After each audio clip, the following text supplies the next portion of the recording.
All right, so what we're going to be doing in our next assignment is we're going to be working with Maya fluids. Not fluids, but liquid simulation. It's kind of fluidy, but fluids are something different. So I'm going to open up this guy here so you can see what we're going to be creating. Now these are not the world's greatest fluid simulation or liquid simulation. So we're actually going to be doing something a little more artsy than trying to create something that looks like a realistic fluid. And it works a little bit better for doing stuff like that. Okay. Now this is on my station, it's still rendering, but this is the kind of thing we're going to create. So we're going to have particles be emitted from a surface, and then they'll create this lettering, and then it's going to break apart. Okay. So you can pick whatever word you want. It's going to work the same. Just try to make it long enough that we can see the effect. Okay. Something like this one's about 6 letters.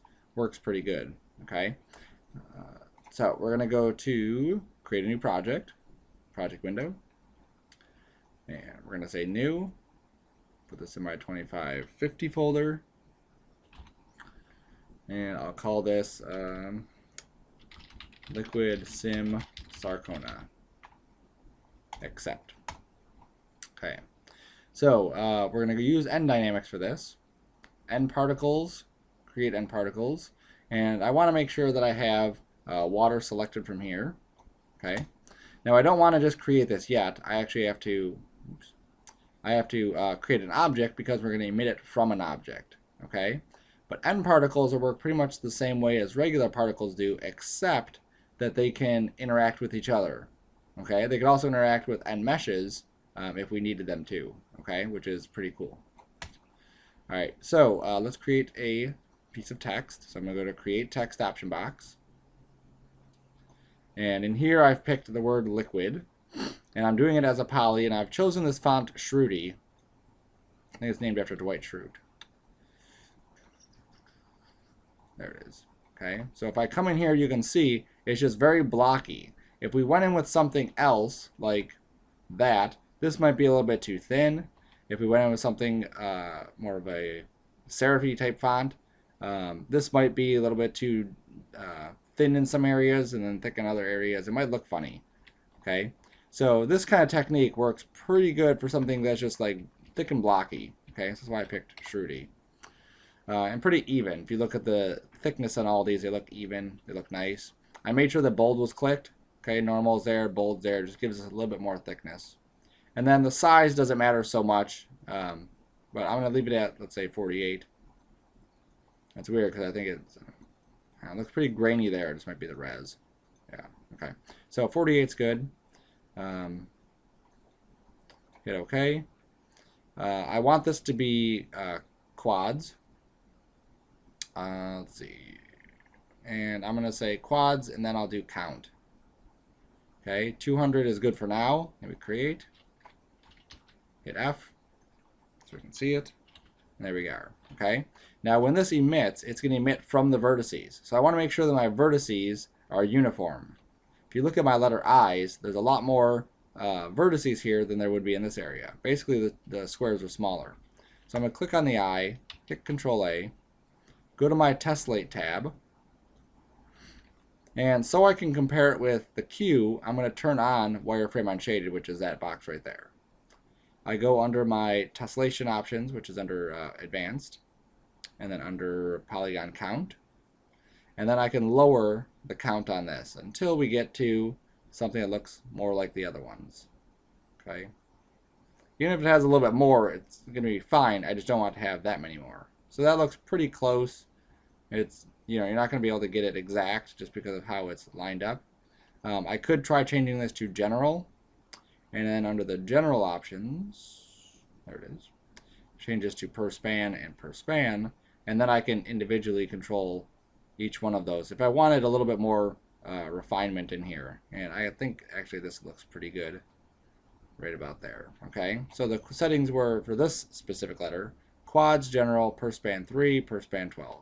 Okay, so I'm going to go to this I, which is the same thing: quads, general, per span 3, per span 12.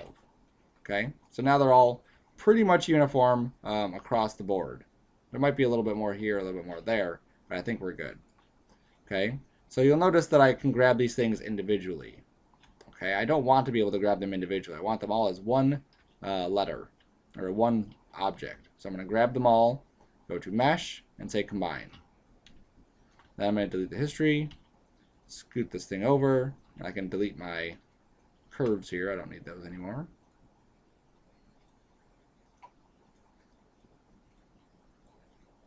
Or I'll just hide them in case I do need them. There we go.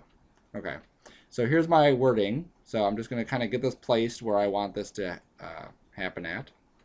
It might be a little bit too big, so I'm going to shrink it down some.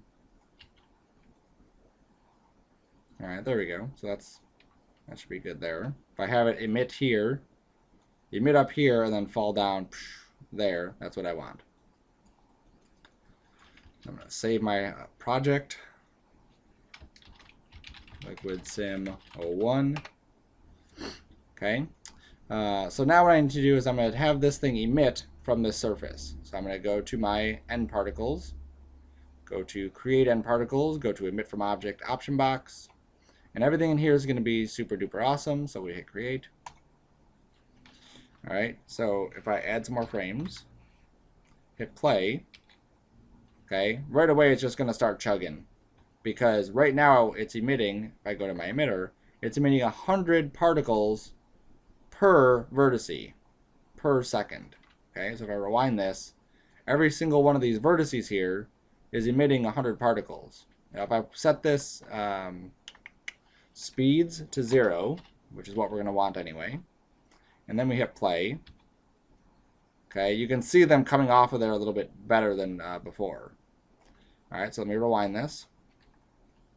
All right, so I'm going to do and go to my outliner and grab the emitter again. When you do an emit from surface, you see how it automatically like parents the emitter to the surface. So I'm going to hit Control A. We're going to lower this amount. I'll put it to 2.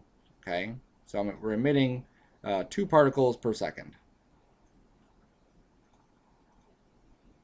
Okay, and you can see that every time they kind of come out, they kind of like pop in, which they're going to pop in, but then they kind of explode and fall down sideways. Make sure your dog is quiet.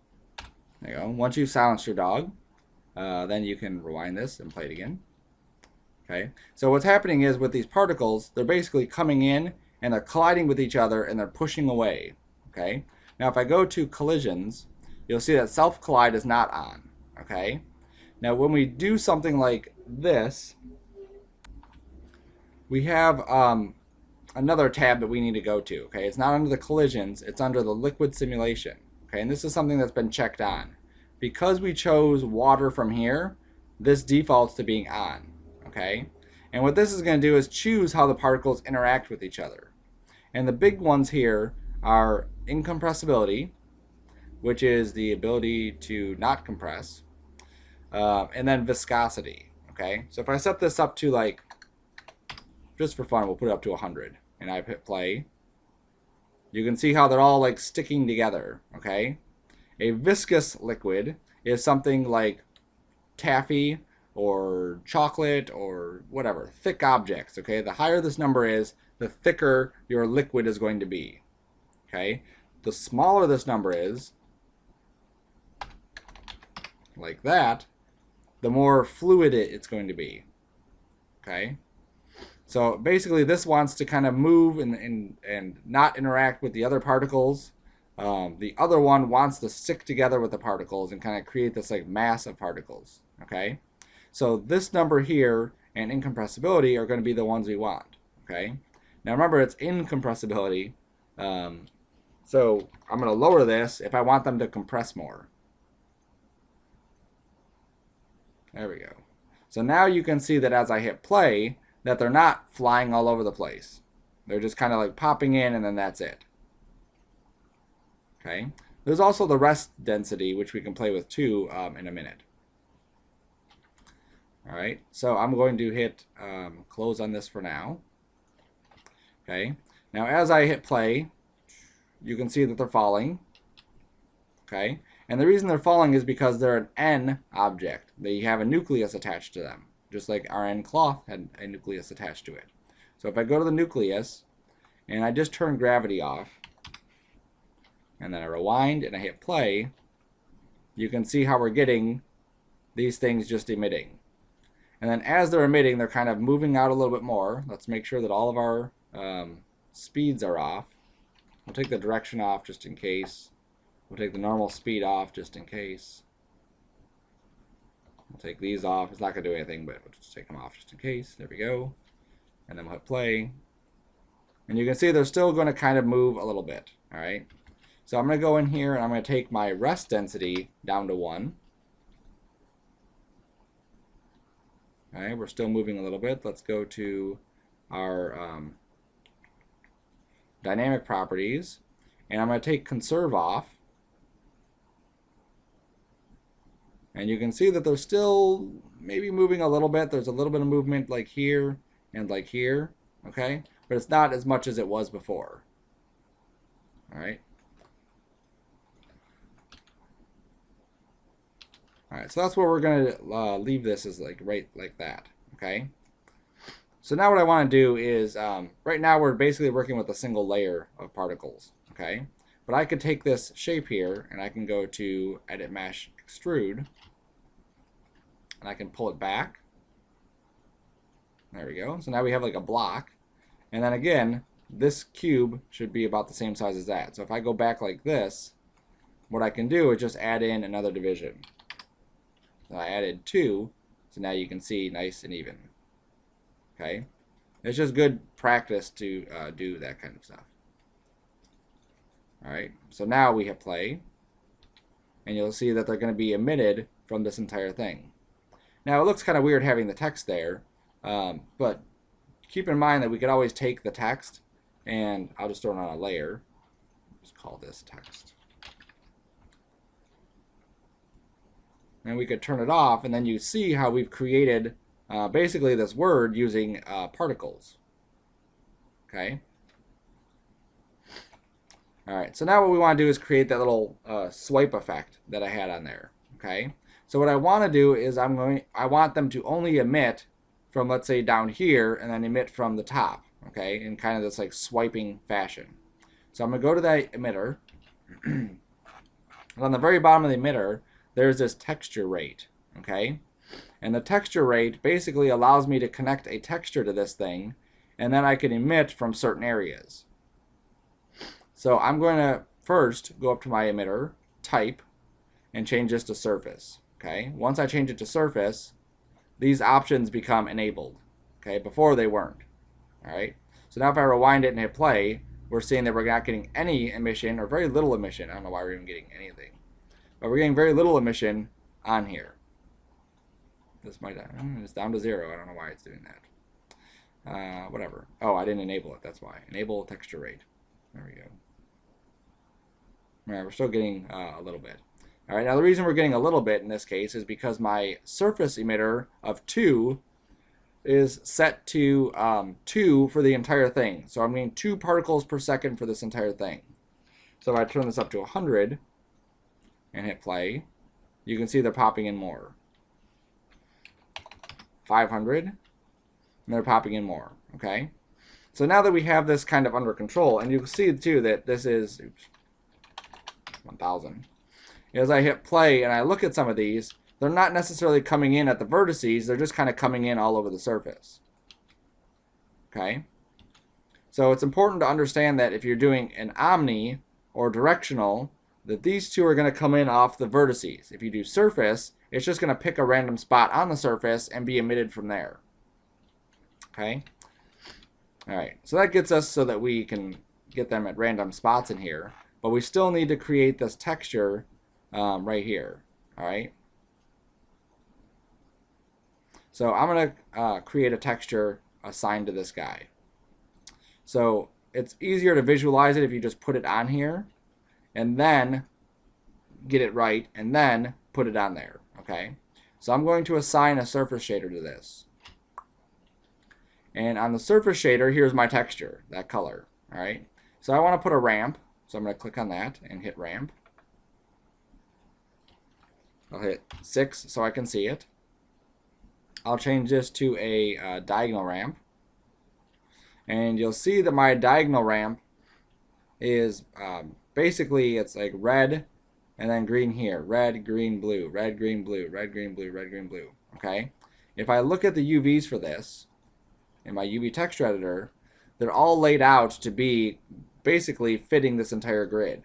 I want them to fit the word straight across. That's what I want. So I'm going to go to Create UVs, Planar Map. I have the object selected. I'm going to shoot this in the X direction, I believe. Probably Z direction. Z direction, project, and now you see I have red down here, and it goes up to blue right there. That's what we want. So now back to UV texture editor. And I'm just going to scale this in a little bit. Okay, I don't like to have it right against the wall. There we go, that'll be good. Okay, I just want it to be like nudged in slightly because of how this thing gets set up. So I'm going to go to my surface shader. I'm going to hide my notes. I don't need those.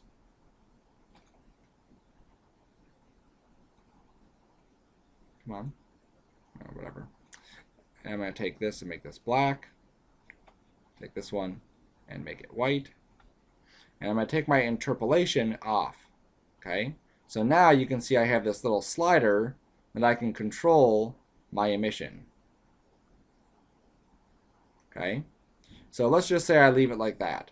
So let me go to the hypershade. I'm going to click on my textures tab. Here's that ramp. I'll just call this emission ramp. That way, in case we have other stuff in the scene, we'll know exactly which one's which. I'm going to go to my emitter, and I'm going to middle drag the emission ramp onto the word texture rate. Okay, that makes a little arrow here, so it's connected. Close, close, rewind, and play. And I'll turn the text off so you can see that now is just emitting from that white area of the text.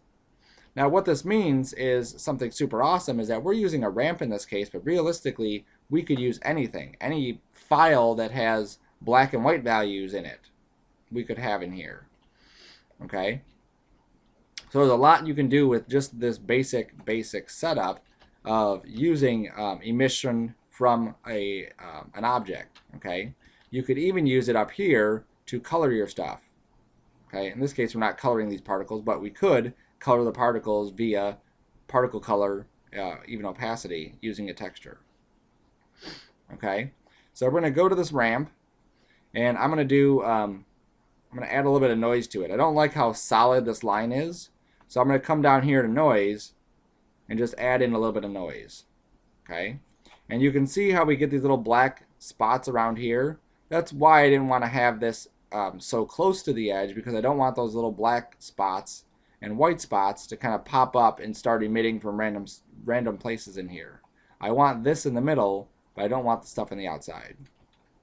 So as I hit play, oops, let me scoot that off. Let me go to my text. You can see how we're not getting a perfectly straight line, and we do get a couple rogue ones that we'll have to take care of. Okay, so I'm going to go and grab my text. I'm going to go to my UV texture editor. And what's happening here is that these letters are just too close to the side. So I'm going to right click and go to UV. I'm going to grab all of these. I'm going to scale it down. There we go. And so now if I rewind it and play, we shouldn't get any popping up over there. We do get a couple up here still. Alright, I might need to make that a little bit shorter still.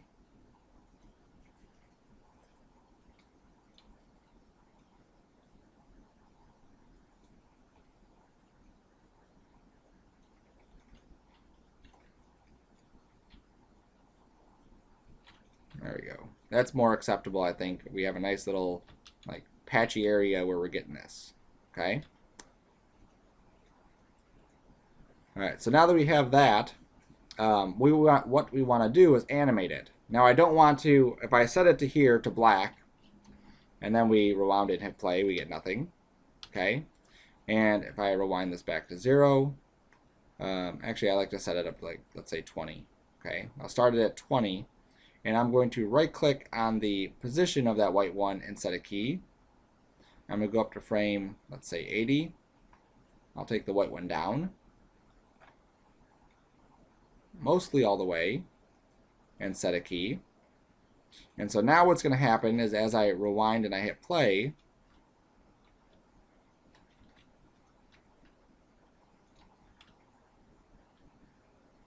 you can see how they just kind of like come into the scene. Okay, so if I want them to be a little bit smoother, a little bit slower, I'm going to just go to my attribute editor for this guy. I'm going to right click on selected position and go to the top value and just change this. Instead of 80, I'm going to make it 180. Okay, so that way the distance between the white coming on in the scene and the white finishing is going to be a much greater distance, so we should get that a little bit slower.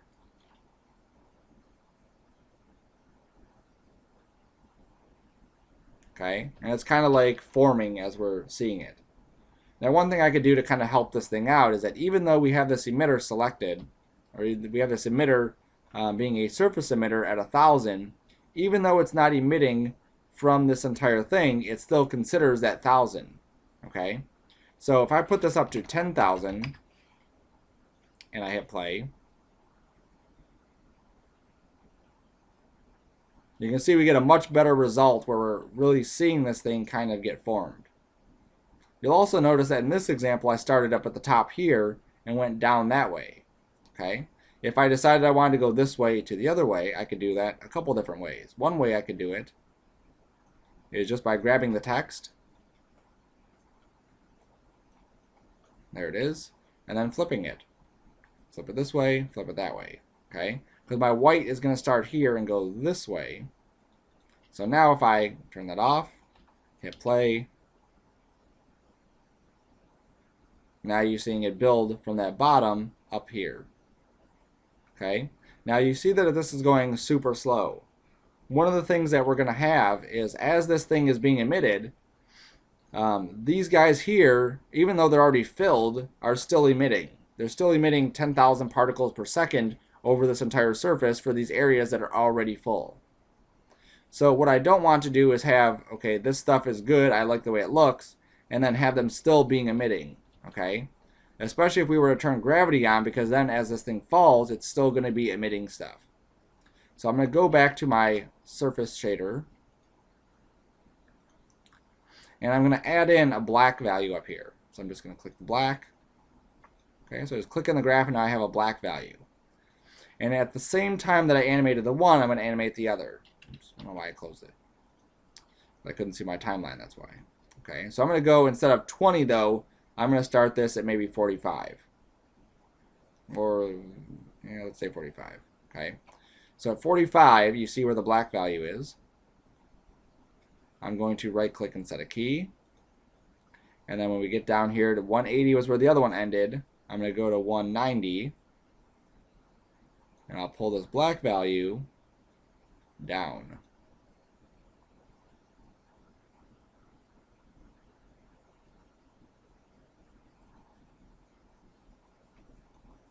There we go.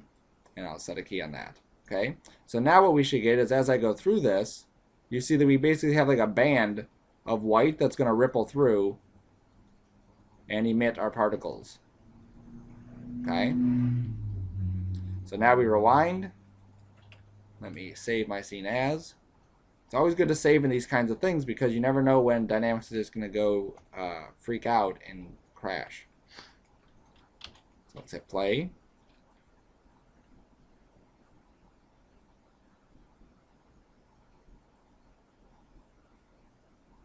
There we go. So we basically stopped emitting here, and we're just emitting on that side. So as I zoom in here, you can see that, yeah, we do have some holes that we can patch up. Okay, might be a little bit loose, but we're definitely in a better spot than we were before. Okay, and some of these are still kind of like popping in, which is kind of cool also. Okay. So that gives me just a basic look of this. Now I'm going to take my, because this is really slowing me down, I'm going to take my emission down to 5,000. It's not going to look as good right now, but that's fine. This number is something we could easily just kind of like pop this up higher, and then we'll get some pretty decent settings or some pretty decent results. Okay, there's nothing that we need to set at this very minute. I could even set this to 1,000 and still get some pretty good results. All right, maybe not 1,000. That was a little bit too low. Maybe 3,000 would be good.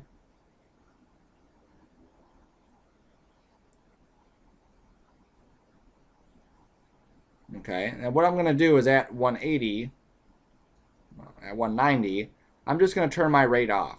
Okay, so I'm going to right click, key selected, go up a frame, turn it off. Okay, oops. There we go. Okay, and that just ensures that there's no particles being emitted if by chance some of the text got in an area that there was a little bit of white. Okay, and you'll see that my animation doesn't even really start until about frame 80-ish. Okay, so when it comes time to render this, I can basically cut out before 60.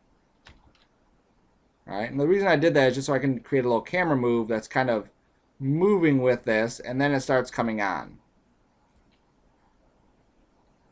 All right, so that's pretty good. All right, so now what we want to do is we want to take this lettering at some point, and we want it to fall straight down. Okay, so I'm going to grab the lettering, or the particles. There they are. I'm going to go to Fields, and I'm going to add gravity here. Okay. Now I'm not adding gravity through the nucleus because I don't want it to always be on, and I want to have more control over it, and this gives me more control.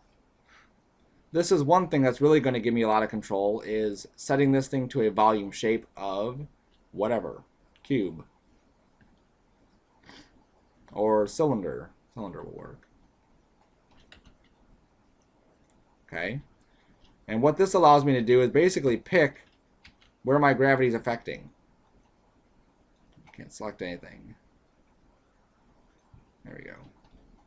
So if I move this here and I hit play, you can see how these particles that are inside this field are being affected by gravity. Okay. You can also see that they're moving kind of slow as well. Okay. Remember that on my particles, I had to turn that conserve down so they weren't spreading out too much. So at around 190, okay, after my particles are done being emitted, I'm going to set a key on here, go up to 200, and put this back up to 1, and set a key. Okay, so my conserve, I'm keying so that we go up a little bit higher. That way we have that momentum being conserved.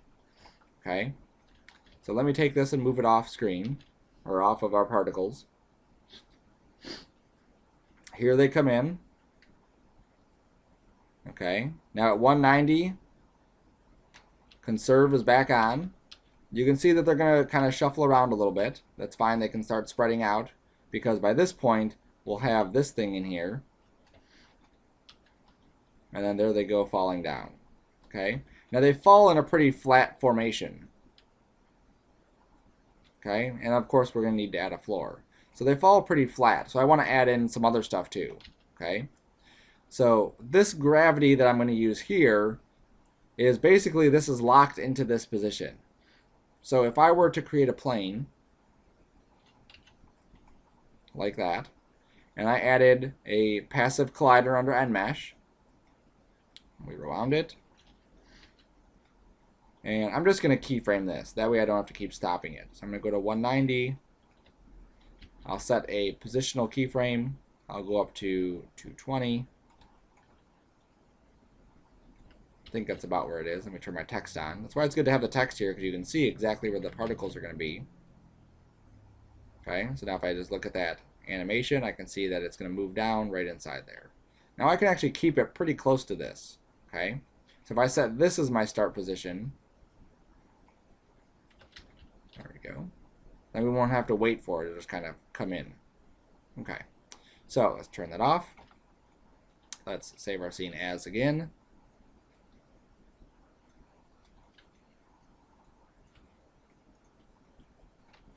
We'll hit play. And here comes the text, liquid. Okay, it's still emitting, still emitting. The emission's off now. And here comes our gravity. Okay, and you can see that it's going to go in here. And it's going to hit the ground. And in this case, it's just hitting the ground and sticking. If I had bounciness up on the ground, you can see that they're going to bounce and they're going to float back up. Okay? Because the gravity exists only in this thing, there's nothing here to hold them onto the ground. They just kind of hit the ground and come up. If we give ourselves even more frames, you'll see that as they come up and they hit the gravity field again, they'll get pushed back down again. Okay, so they're going up, hitting the gravity field, and then coming back down. All right, so what we want to do is create this as kind of like an activator to push the particles down, and then once they get in this area, then there's another gravity field that's holding them in place. So M particles again, another field, another gravity, and then let's make this a volume cube. Okay, I want to make sure it's big enough to get the particles in here, like that. Okay, so there's my text. So basically, they're going to form into a word, liquid. This guy's going to come in and just activate them just to say, okay, now start moving downward. And then this thing is going to hold them down so they don't bounce up. So if we need to see it again, we'll hit play.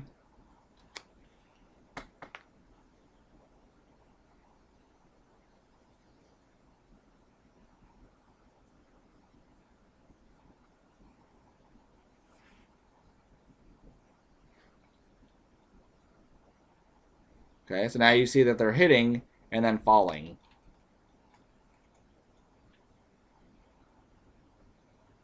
Okay, and it's also pretty uniform. I'd like to have a little bit more like randomness once they get down here.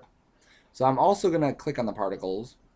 I'm going to go to N, or not N field. I'm going to go to fields, and I'm going to add a turbulence. Okay. Now again, I don't want to leave the turbulence always on, so I put it inside of a volume shape. Volume cube. And I'm going to set this to like this. Let me scoot this up a little bit more. There we go. So basically they're going to come in, be pushed down with one gravity. They're going to hit the turbulence field, which should kind of shake them up a little bit. I'm going to take attenuation off on there, that way we don't have any drop off, and take the magnitude up. And this can probably be smaller. I just need a little bit of shake so that as they're falling, they just kind of like mix up a little bit. Okay? And then they're going to get on this gravity field that's going to hold them downward. So now we hit play.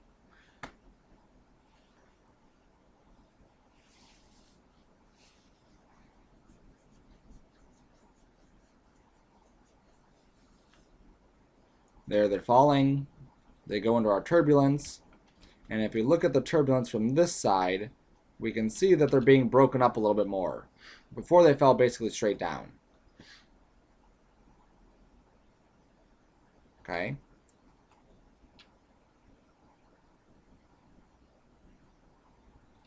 Now I have to make sure, in this case, you see there's some little stragglers that are kind of flying away.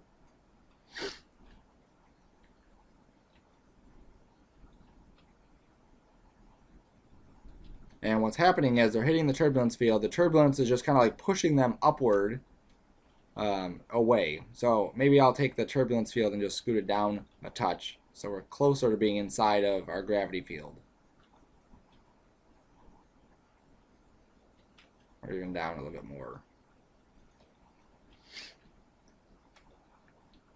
So we're actually, the turbulence field is now inside the gravity field. So we should get some downward pulling and turbulence moving it around.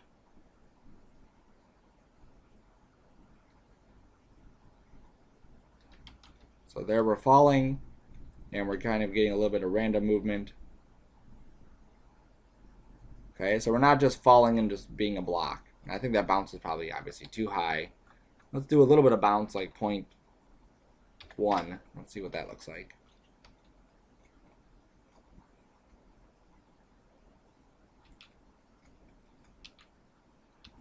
maybe a little bit higher, 0.2.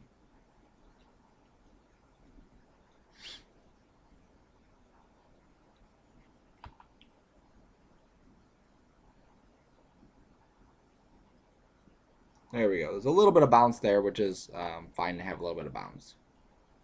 Okay, and I don't think we're losing any particles. I think they're all falling and then going in. Yep. And you'll see on here my liquid, once I took that conserve and I pulled it up, that we're getting this into, it's kind of like fraggly, if that's a word, dispersed. So I have to be kind of quick with this little transition to get that in there before they all go crazy, and it makes it look really obvious. Okay, so now we're not going to go straight down because obviously that looked pretty weird. So I'm going to start basically in one corner and then have it move this way. Even if I do something like that, that might be kind of cool just to have it kind of wiggle to get that in there. Okay, so I'm going to go delete my keyframes, grab these, right click, delete. I'm going to go to the front view so I can see this. Okay, so we did that at about 190, so let me go to 190. And I could even do it, well, I want to do it there, that's good. Okay, so let's go and set a key here. And I can use Shift W, that'll set a key for all three of these. And let's say I went to 300 or 290, let's go 190 to 290, so this will be a 3-second wipe, and we'll end it over here, Shift W. So now all I'm going to do is kind of come in here and maybe pull this, let's say we go let's go in the middle and pull this down, Shift W.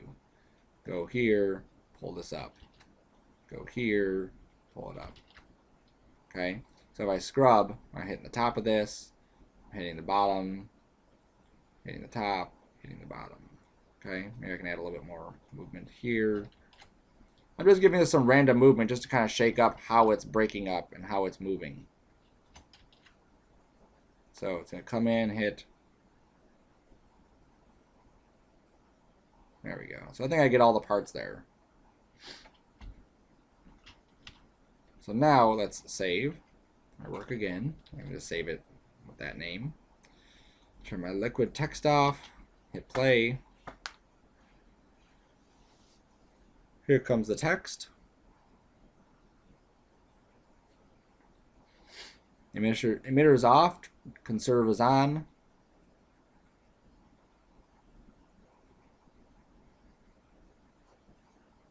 And they're all falling, which is cool. And then they all come in and hit the ground. And they're not like a perfect little pod, you know. Before, if we didn't have the turbulence on here, we would basically get like a straight shot where these things just look like they plop down and not really disperse or anything else.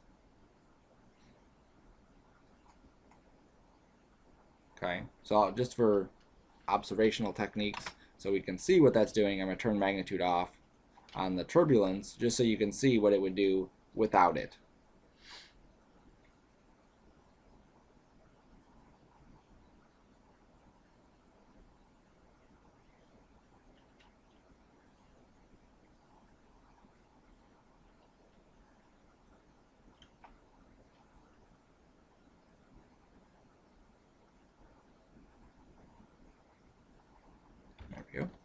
So now if we look at this, you see how we have basically the straight line. We don't have like a nice like smattering of particles kind of spread out a little bit. Okay, so I like the spread out smattering of particles, so I'm going to turn my magnitude back up to 10. And let's just name some of these things. This one is release gravity. And this is hold down gravity. Okay, that way we know in here what they are. This is our ground. This is our text. There we go. All right, so we're good. Okay. So another thing I'm going to do is on this guy here, if I go to my graph editor, window, animation editor, graph editor, or my button, frame it. These things are, if I look at just one of these points, you see how we're easing in and easing out of that. I don't want to ease in and ease out of anything. I want this to be very kind of juddery. So I'm just going to make it linear. I could also try stepped and just see what stepped is going to look like. Okay. When we're doing something like this where we want these kind of random motions, it's good to play with just different attributes. Just see what different things are going to do. The step is going to do is kind of pop in and pop out. So you'll see there's jump. Yeah, it's probably not what we want. It looks neat, but I don't think it's what we want. Let's set this back to linear. Let's rewind it. Let's hit play.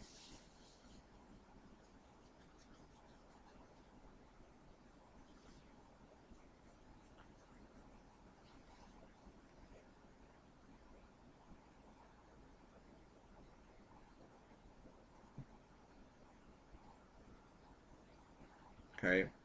I could add a little bit more randomness to this just by taking some of the rotate. I think it just needs a little bit more movement here. Just animating this rotate as we're going. So I'm just going to go to my first keyframe, 190. Set a key on my rotate Z.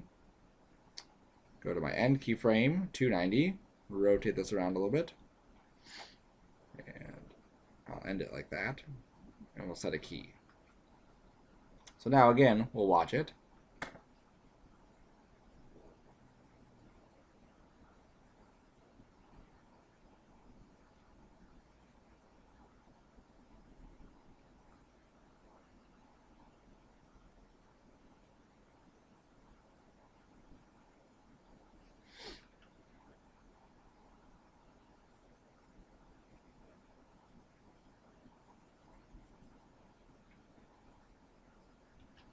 Okay, that looks pretty cool.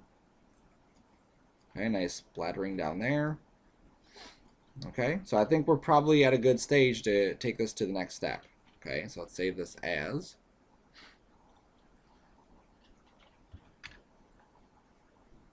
Number 4.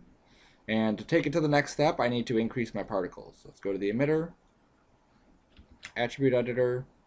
I'm going to go to where I have my rate particles per second. I'm going to right click and go to emitter rate output.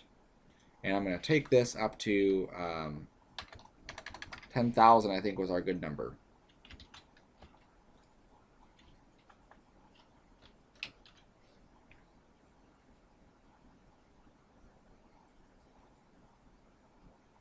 So now we should have a pretty filled in particle sim.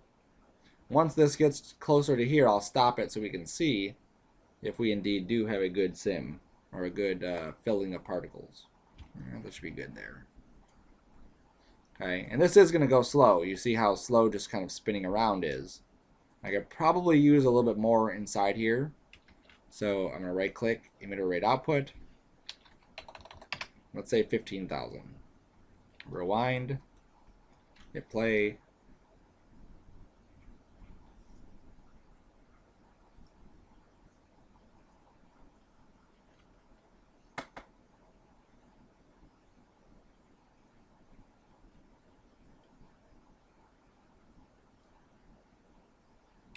Okay, so now let's take a look. I think we're pretty good. The spots that we had that were open are no longer open. There's still a little spot there. I don't mind if there's a little bit of an opening. Some of our meshing stuff will take care of that. Okay. I also want to see if I can change maybe the particle radius. So I'm going to go to the particle shape. And under particle size, there's a radius here. So I set this to 0.4. You see how they get thicker. Set it to 0.2, they get thinner. And then there's also this radius scale. So I could say basically the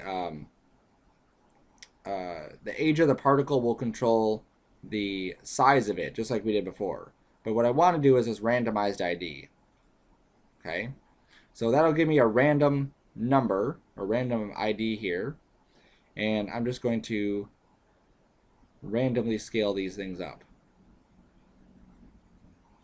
Okay, so you'll see that some of these particles are really small and some of these are going to be really big. You can kind of see inside here, tiny ones, big ones. Okay, it'll give me a more organic shape instead of just like a total block.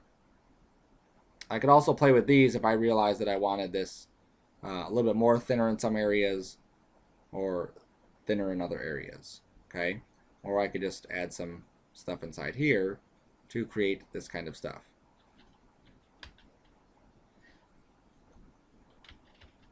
Oops, one is too much. Let's say I set that to 0.3. There we go. Okay, so now we have this kind of blobby look to it. I think maybe that guy up some more. Okay, you can see how you can get basically just controls over different areas by adding this kind of stuff, and you can really play with this to kind of fill it in some of those areas.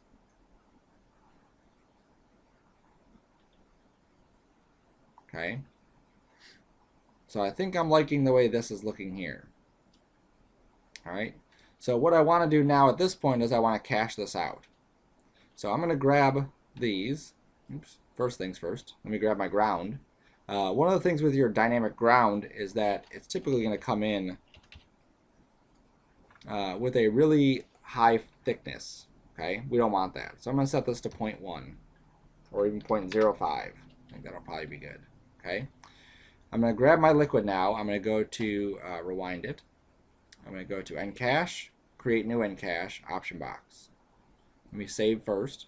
There we go. And I can do one file per frame, or I can do one file. When I did one file before, this is what I would get. 699 megabytes for one file. Okay, it's writing out particle information for every single one of these particles that are inside the scene. So you may want to do one file per frame just to kind of help save you. Also, if your sim crashes, sometimes this one file will no longer work. Okay, so one file per frame is going to work in this case. I don't want to go up to 700 frames. I think if I set this to 400, I'll probably be good. Maybe just to be safe, 450. Okay, so I'm going to say time slider, one file per frame. My cache format, I just leave that as default. And then I can call this take one underscore liquid sim. Okay, now if I had other takes in here, like I wanted to show my boss different results, I could make a new cache, call it take two, and then I could cycle between take one or take two and see different results very quickly. So I'm going to hit create, and what it's going to do is it's going to jump through. It's going to go quick at first, then it's going to start slowing down, and it's going to write out the particle position for each one of these things. So if I go to my folder where I have this thing saved, liquid sim, it's under cache, Encache, liquid sim 04, and here's take one liquid sim MCX. And you can see how it's writing out every single frame. So I'm at frame 130, and if I rewind this and bring that back down, 134. So I'm just going to pause this until it's done, and then we'll come back and take a look at it. Okay, so here's my cache, and I noticed that my particle just kind of stopped about there. They keep going till 440, but I'm not letting it play out. These particles just don't fall. Okay, and then also I was noticing that I just get kind of like really bulbousy really quick. Okay, so I may need to adjust some of my parameters before we fully cache this thing out. So I'm going to delete my cache. So I grab the particles, delete cache, and so now it's gone. So I'm going to go through and I changed my radius back down to 0.2. It's just a little bit thicker still. And I'm going to go to my dynamic properties. And I think, let's see. So I think what we're going to do is take this conserve, go to the output here, and instead of this being from 190 to 200, maybe we make it until like 260. Okay, that way they have a little bit more time between here and there that their conserve is kicking on. Okay, and then all that means I'm going to have to do is just maybe take this gravity field up a little bit more to make sure I get the particles once they've been emitted. Maybe a little bit too high. Maybe be careful not to intersect the letters as they're coming out. Okay. So now I'm going to save. And it doesn't hurt to do the cache. Okay, so I'm just going to click on end particles, or even not even that. Let's, instead of doing the cache, we'll just right click and do a play blast. Okay, so I'm going to set this to image, set this to Maya, size is 1, turn my text off. I can hit show view ornaments to show those ornaments off. Save my file, sure. Let's make sure this is saved. We'll hit play blast and we'll be back in however long it takes. I can see in here, if we watch this play blast, that we're getting some non-desired results. So there it pops in, that's cool. And then here, okay, you see that we don't really get any movement until we're later on, and then it starts kicking in.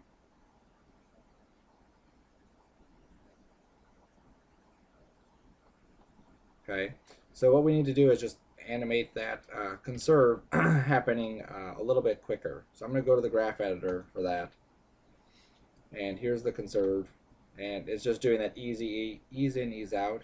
I'm just going to grab this and just pull that up some. Okay, so it is going to get there a little bit quicker, but I think the results will probably be a little bit better than what we had before. I think that's probably good there. Okay, so now let's rewind. Let's save another play blast, and we'll be back in a couple. All right, so it finished. I'm a friend of the family, bro. All right. Well, And there we go. All right, now you see we missed that L, is just still not coming in at a good time.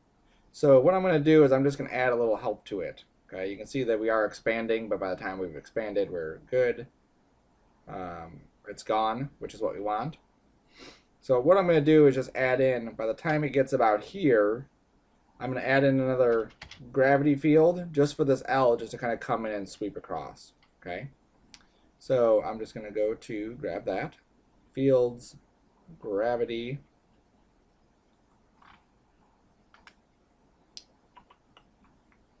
volume shape is cube. So let's go and rewind this. Okay, when it's about there was a good time, so we'll just set a key here, go up to 460, and set a key there. Okay, and that should take care of those remnant ones. I also set some scaling keyframes here too, just to make sure I grab everything. Okay, so now let's save, and let's do another play blast. And my cache is off. Remember, I deleted the cache, so I'm not recreating the cache every time. What I'm doing is just going through and changing the stuff, and then play blasting it. And then once I get a good play blast, then I'll cache it out. A little premature on the caching last time. So right click, play blast again, and we'll be back after these important messages. Okay, so it finished. Here we go. I think this is going to be a better result than what we had before.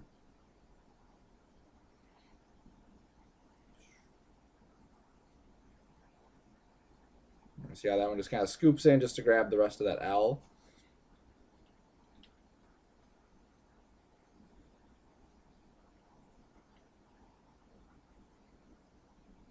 And it actually looks like it's kind of flowing together, like there's a little bit of droop to it, and this just kind of comes in to clean it up. Okay.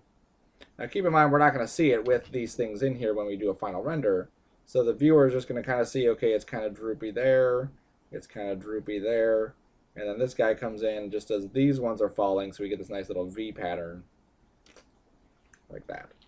It's gorgeous. Okay. Now yours is going to take some time to play. You have to play with the conserve, you have to play with these fields.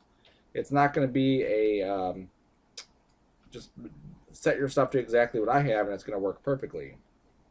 All right, so now here's all my particles here, and they've all landed, and you can see that they're probably might be floating a little bit. I don't even care about that. Okay, if they float a little bit, we can always duplicate the ground, pull the ground up a little bit, and then we're good. We have one colliding with it, and then the other one is not. So I like the way this looks. So now I'm going to grab my particles if I can. There we go. And you see that I basically go to about 380, and not even 450. So let's set this to 380. There we go. So I'm going to rewind, I'm going to save, I'm going to create my end cache, make sure the particles are selected, and we go 1, 2, 380, or time slider, either one, and still take 1. I'm just going to delete the other stuff in here.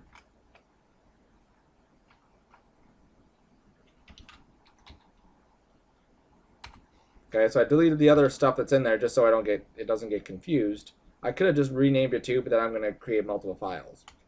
So we hit create, we'll be back in a few, and check it out. All right, so we're done caching. And remember, the important part about caching is that it allows us to just basically scrub inside here and not have to worry about it calculating all that stuff. Okay, but this is already going to be an intensive scene. We don't want to make it any more intense by having it have to calculate that also. Okay. All right, and if we look up here at the top, there it is. We have about 10,926 particles. Okay, so that seems like a good amount. If this was an actual fluid sim, we may have, hundreds of thousands, millions of particles doing this kind of thing, which is why we're kind of limited inside Maya. You see how slow it was already going with what we had before. Now we hit play. We may not see a huge performance jump when we hit play, just because it's still slow. It's still a lot of stuff that it's calculating, reading off all of these files here, which if you look are about 1.5 MB. Okay, and if we go back to here and we go to properties, this is going to be a huge file, 415 megabytes. It's a relatively huge file. Okay, so now that we have this, if we hit render, we'll get particles. Okay, if we go to mental array, even we hit render, we'll still get particles.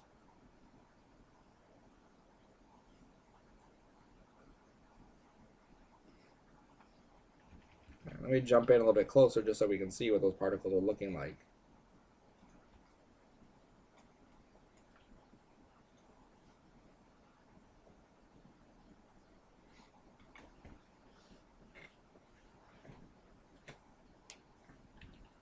Okay, so we can see that they're looking like they're kind of blending together a little bit.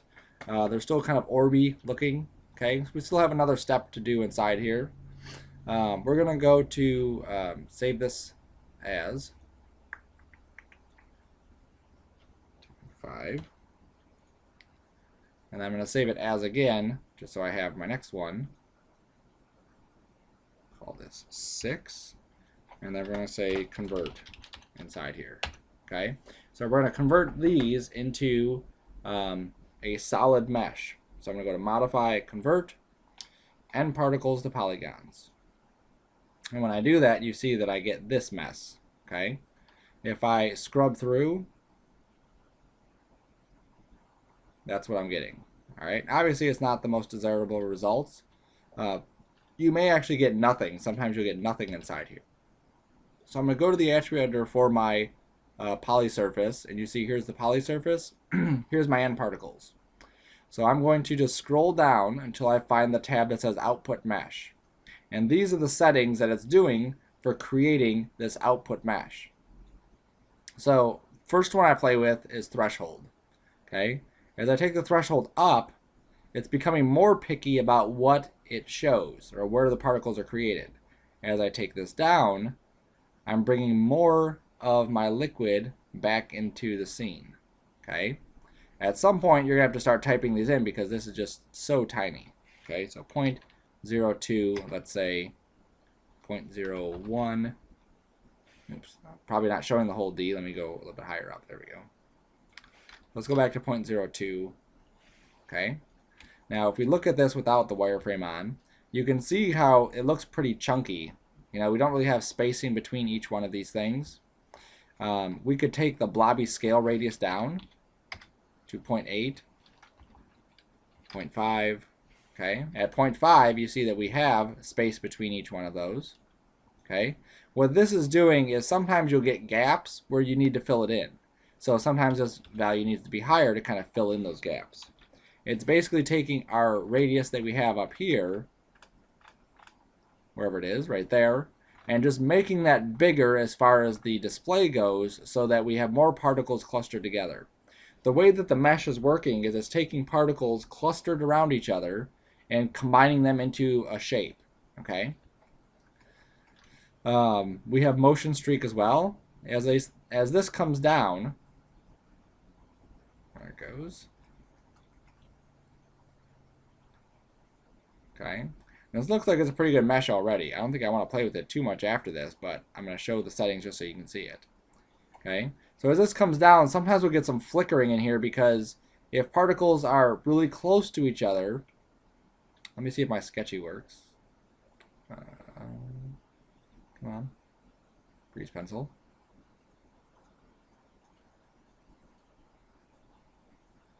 Yes, it does work. Sometimes it just doesn't seem like it wants to work.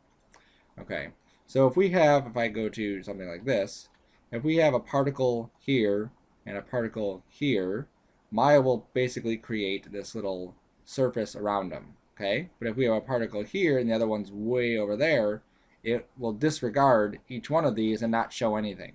Okay, so what it can do is say, okay, if we have two particles here, it will fake it by creating this bigger radius.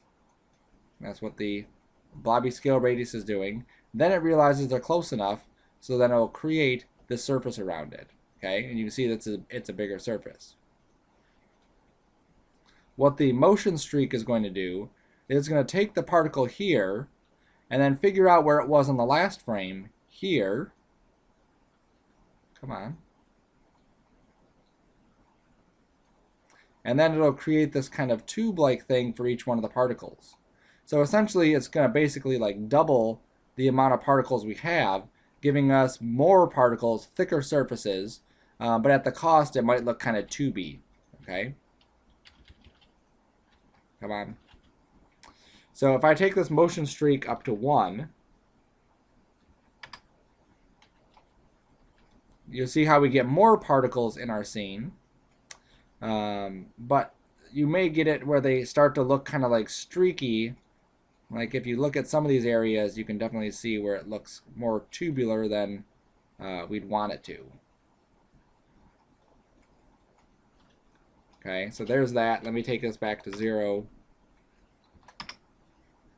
And we've lost some of it. Okay, so that's what that's going to do. And typically I'll play with this a little bit, maybe like 0.2. And have a little bit of a streak, but you don't want to go too high. If I go to like 3, you can really see where this streakiness is coming in. Okay, and then we'll get stuff like this where we just have these like tubes falling. And in my example that I showed,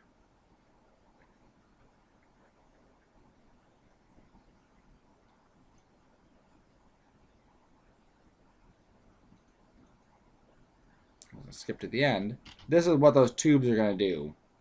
Okay, so these are basically like one-off particles where there's just a lot of tubes, and it looks really, really funky. Okay, so we just have to be careful with how much we do that motion streak. The next one is mesh triangle size. If we zoom in on this, all of these triangles have basically a set size that's put into them. Right now it's 0.5. If I take this up to 1, those triangles become bigger, and then hence our blobby surface becomes less detailed. You can see if I click off of this that it's just kind of like a blob now. And then even some of those small parts, it can't display them because it can't display them with triangles that are that big. So the smaller this is, the more detail we can add into this. So this is set to 0.2, and you see how I have lots of detail. Here's probably like one particle it's showing. 0.1. 0.05.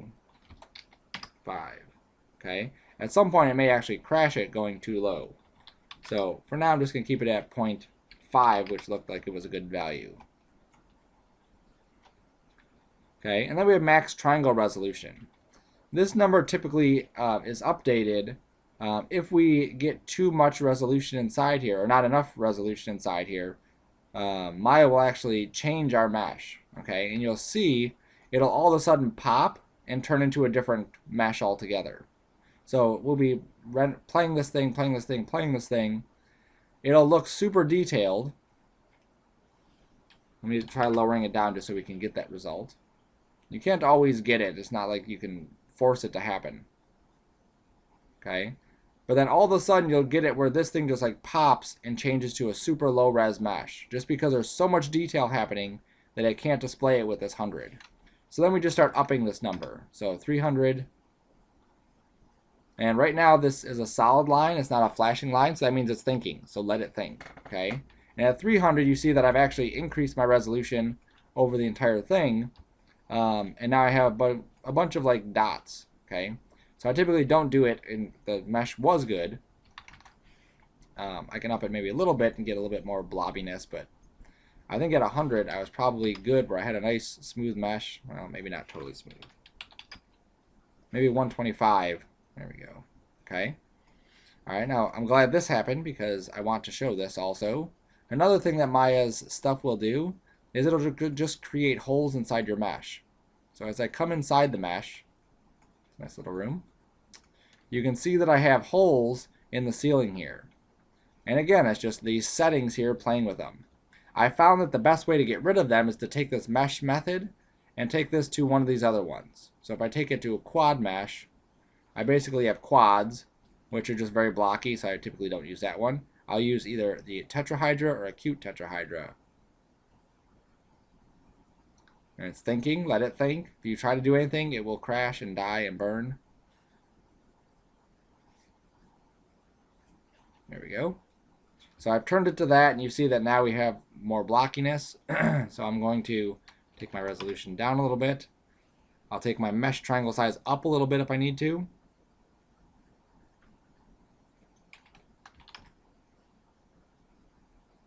And I can also take my threshold up a little bit also. Now let's take this blobby scale up a little bit.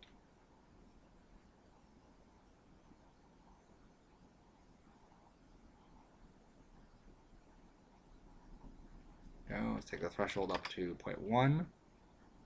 See where that gets us. And each one of these I'm clicking it and I'm waiting for the change.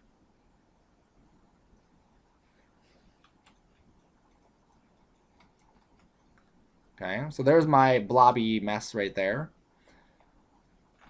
I could also do on here, I can do smoothing. Now this isn't like hitting 3 on here. You don't want to hit 3. If I go and hit 3, I actually get a warning saying, are you nuts? And I say, yes, I'm nuts. Yes, don't ask again, I'm not nuts. And then no, cancel the operation. Okay, so this smoothing is basically just kind of smoothing out the polygons and making it a smoother mesh instead of a crisper looking mesh. So we'll wait for that, and then there we go. Maybe thinking. And I should have typed it in and not scrubbed with the slider. Okay, so now that that's done thinking, I can see what it looks like from here. Okay, so that's pretty good. I'm not really too excited about having all those spheres there. Maybe I'll take this down to 3. 6 is maybe a little bit too high. Sometimes you need to go high, like 10 or 20 or something, just to kind of help smooth the mesh out, but sometimes you introduce blobbiness in there. Let's take the motion streak up a little bit.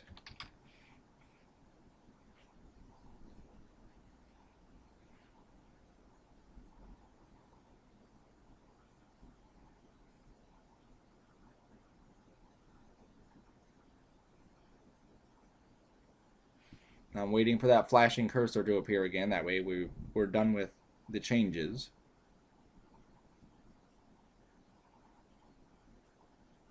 There we go. It wasn't a huge change. Let's take the threshold up a little bit more. Actually, let's take it down a little bit and see if that's going to help. Okay, so that's our result there. Okay, maybe we'll take the mesh triangle size. Let's take the triangle res down a little bit more. Like we're still getting maybe a little bit too much bumpiness in here.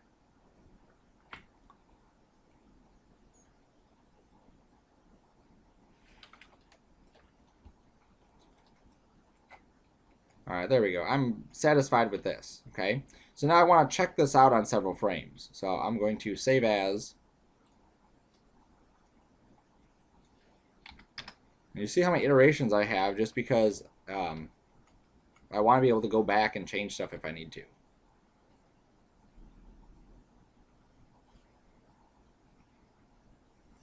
Okay, I clicked, I'm waiting.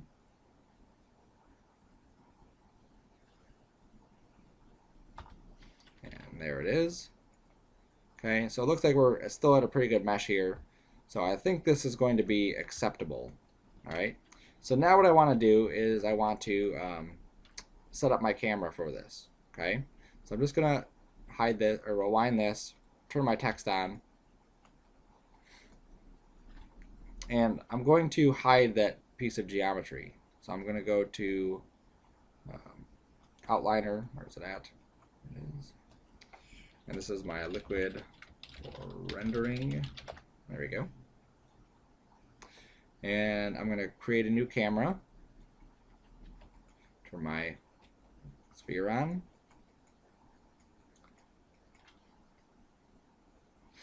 Okay, and I'm going to go hide this thing. So I'm going to go to liquid for rendering, visibility off. And I want to get the particles back on. If I go and scrub through here, you'll notice that there's no particles in my scene. Okay, once I convert it, the particles turn into an intermediate object and they go away and hide. So I'm going to go into the particles, go down to display, object display, and turn off intermediate object. And then I'll get the particles on here so that I could see where the particles are at and then set this up for rendering. Okay, because the particles are basically going to be in the same spot that my other thing is. Alright, so let's go back here. I have my camera selected by clicking that. I'm going to hit S to set a key. Actually, let me go and set this to 25. There we go. And then S to set a key. And then we'll play. There's our particles coming in. Right about there. Okay. I'm going right before it starts moving, and I'm just going to spin my camera around to the front and set a key. So I just have this nice little motion of this filling in. And then as it starts falling, I'm going to pan down so I can see it. So now if I go here,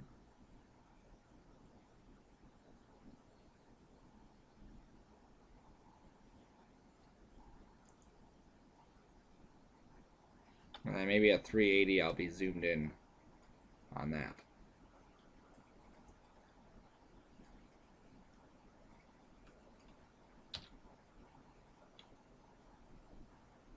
Okay, so now if I hit play, I can just kind of see this. I'm going to turn the particles back off, just because I know it's going to go slow, so I turn it back to an intermediate object. I'm going to hit play just so I can get an idea of what's happening. Okay, here's it's coming in. Here's it becoming a mess. I'm just basically watching the camera. Okay, we're probably a little quick on the last bit. So let me grab the camera again, go to the graph editor. And I think what I want to do is I'm going to take the Y here and just pull it back a little bit.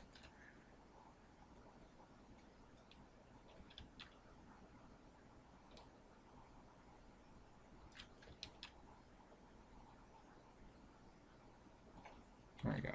I'm just pulling that Y back just kind of help smooth it out. Okay, so text comes off. My liquid gets turned back on. I save my scene. And then I'm going to right click and do a play blast of this view just to check it out. So again, we'll be back in however long it takes. Alright, so that was taking a crazy amount of time. Might take an hour or so for this thing just to figure out what it's going to do as far as this goes. But obviously you want to go through and let it play out and test it and make sure it looks cool. At this frame, you can see, oops, let me switch to my regular perspective view and zoom in on here. And you can see the quality that we're getting with this. It looks kind of liquidy, blobby, whatever. We could always reduce the amount of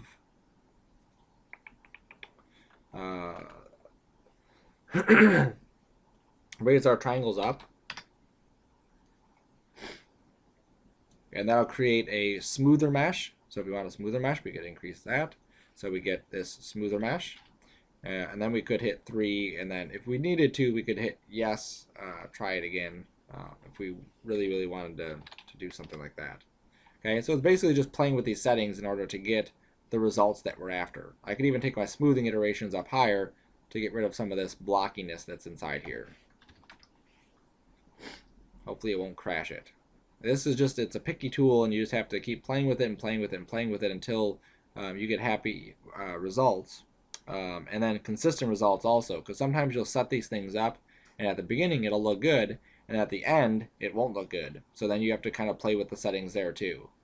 If you find that you're playing with the settings and you're still not getting good results, then don't be afraid to render out 2 passes. You know, render out one camera of this kind of here, and then maybe it starts falling, and then right at the split, then you would have another camera with different settings on those particles. Okay? So there's with my iterations up to 20. You can see how spaced out these things are. I am in the blobby area now, which, you know, could be really bad, but for now I'm going to leave it. Okay? So now we're basically left with geometry and geometry. So that's what we would render. Okay? So we just set up our lights, set up our camera's already set up our lights, set up our textures, and then render this out. And there we go. That's it. Okay? Now that's a very simple it, but this may take you several hours to do just because those sim times are just going to go slower and slower and slower. The longer you get into this, the more detailed you try to go into something like this. And because these are end particles, you could have them collide, like I said before, with end cloth. So you could have like a cloth underneath, and you could have your particles, not that we're going to do it in this one, but just for future reference, we could have our particles collide with this and then kind of droop down and then pool, or we could have it collide with the shape and then go into a cup, or, you know, whatever. There's lots of different things that we can do. End particles is by no means a perfect solution to fluid sim. That's why we have programs like RealFlow. But it is a quick technique to kind of get some stuff out that looks kind of, I'm going to say, more artsy than accurate. Okay? So that is how you use end particles to create a liquid.